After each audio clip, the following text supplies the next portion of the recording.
Hi, everyone. Welcome back to Alex's Life and Thoughts. Today, we are going to be talking about a Jodi Picoult book that this is an old one. This book is actually 14 years old. I actually remember purchasing this book when it first was released. It was my senior year of high school at the time. It has now sat on my bookshelf for 14 years, and I am cleaning out some of my books. And I realized that I should finally read it. And I'll be honest, it's not my favorite of hers, but it is quite good. This book begins on a devastating note as Zoe Baxter faces the heartbreaking loss of her baby boy. Conceived in vitro fertilization at 28 weeks, this tragedy has set off a chain reaction that led to the unraveling of her 9-year marriage until she found solace in the arms of Vanessa.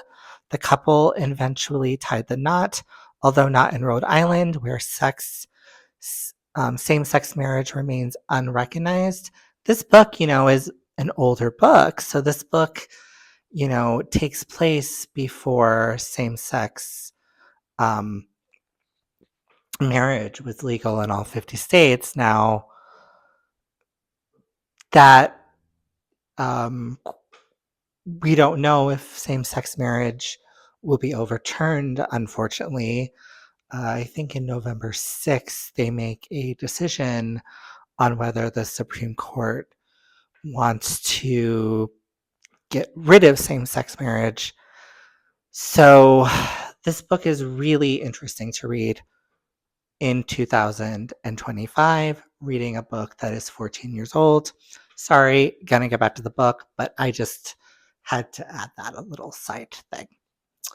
So, meanwhile, Zoe's estranged husband, Max, underwent a personal transformation, overcoming his alcoholism and embracing a newfound faith. For a time, it seems like both Zoe and Max were on the right path. However, tensions escalated when they squared off in court over a custody over 3 frozen embryos stored at a fertility clinic. Zoe yearned for one final chance to have a biological child, hoping Vanessa could carry the pregnancy.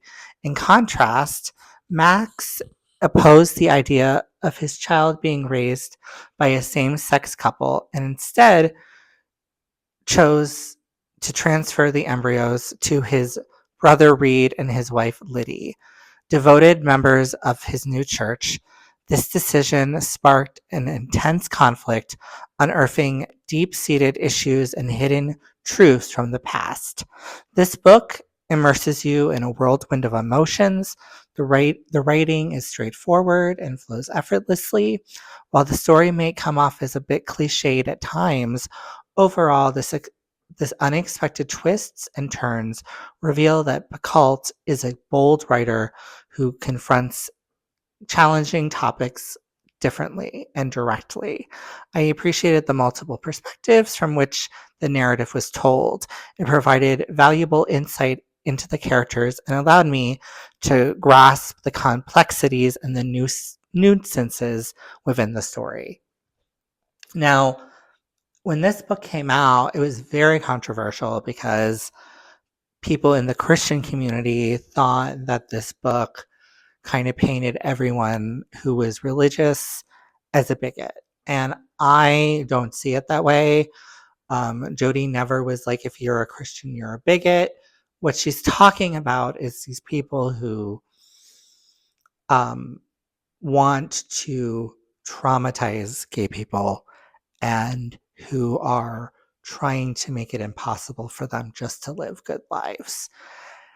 And that is what Max and his brother Reed and Liddy do. They are not kind, loving Christians.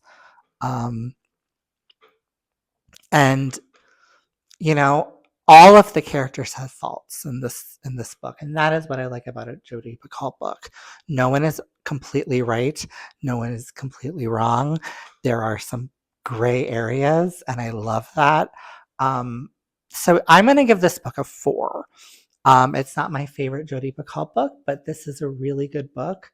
Um, I'm really glad that I kept this book for 14 years, and I'm gonna probably get rid of this one and give it to I have a cousin who is a music therapist, and Zoe, is a music therapist as well. And so I thought she might enjoy this one. Anyways, take care, enjoy, have a great day or night whenever you're watching this video. Keep reading and subscribe to me if you would love to. I would love for you to join my family. This channel, all we do is talk about books. So if you're a book lover, join me, and I would love to welcome you into my family. Take care. Bye.